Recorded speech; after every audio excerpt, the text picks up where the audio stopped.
The day I arrived in Steamboat Springs, I sent my resignation email to work. In 2 weeks, I'd be retired. As such, I needed a new phone.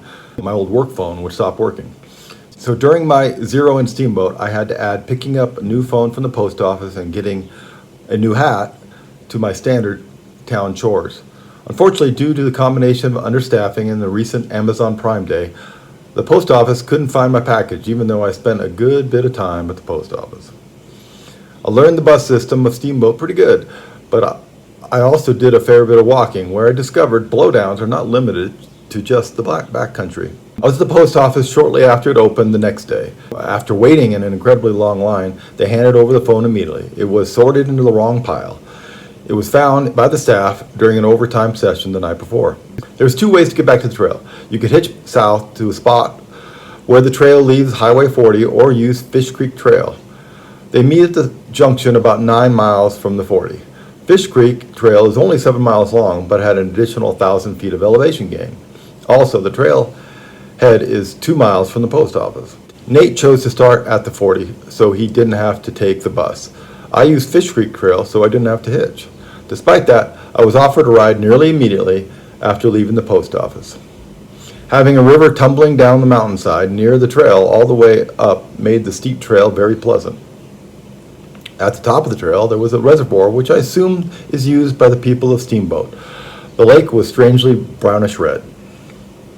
I stopped at the trail junction to have lunch and wait for Nate, but the mosquitoes were too much to deal with. Through a text exchange, we agreed on a place to camp that would knock off 19 trail miles. The rest of the day was cruisy, albeit at pretty high altitude.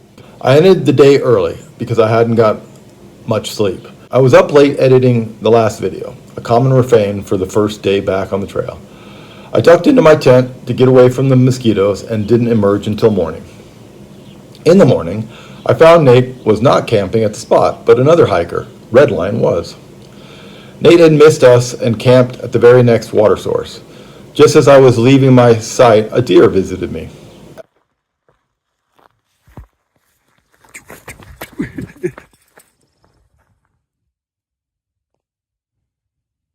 I remember that the day was also pretty cruisy, but I'm sure that every time there was a little upward grade, I was annoyed. Firecracker and Juan Solo passed me in the morning.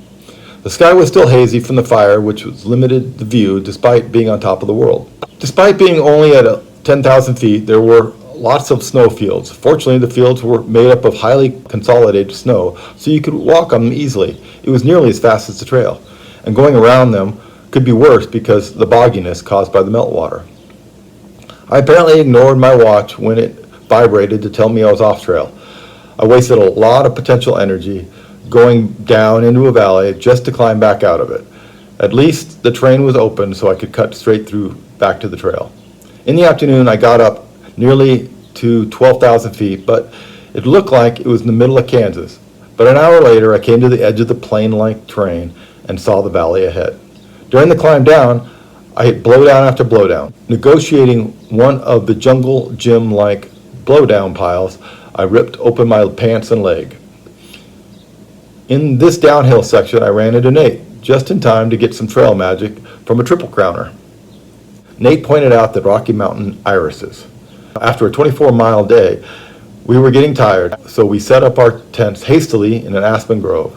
No surprise, we both immediately crawled inside and didn't emerge until morning to get away from the mosquitoes. Nate got up before me, so I had the trail to myself until I came to the next water source.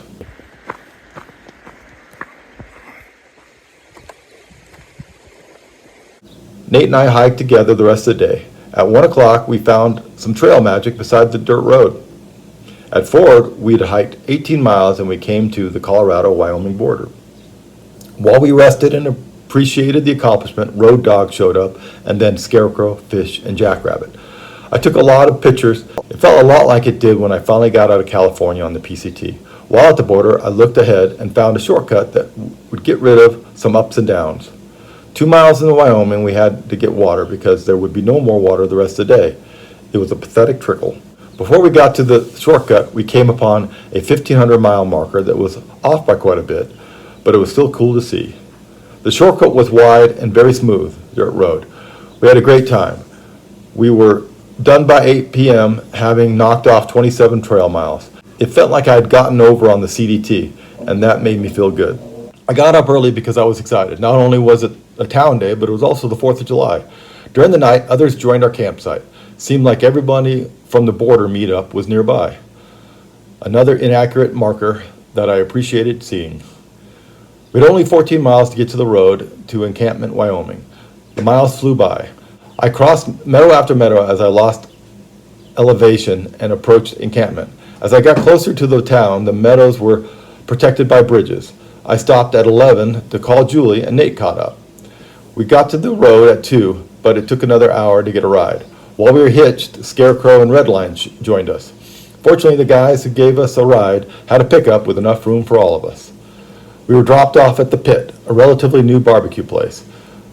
We were in cattle country. Everyone seemed to be wearing cowboy hats. The Pit was about a mile from the free RV park where Nate, Scarecrow, and I were going to stay. We walked by the visitor center building on the way. Unfortunately, it was closed. The 4th was Juan Soldo's birthday, and Firecracker wanted to make sure we celebrated it properly. After a raucous dinner at the Divide, we went back to the hotel where we watched Spirit, Stallion of the Cimarron. Strangely, that was also equally raucous. We stayed for 2 more days so we could pick up our packages on Monday at the post office and to ensure that we arrived in Rawlins on time for halfway days. Trails Top checklist. Colorado, complete. Encampment, check.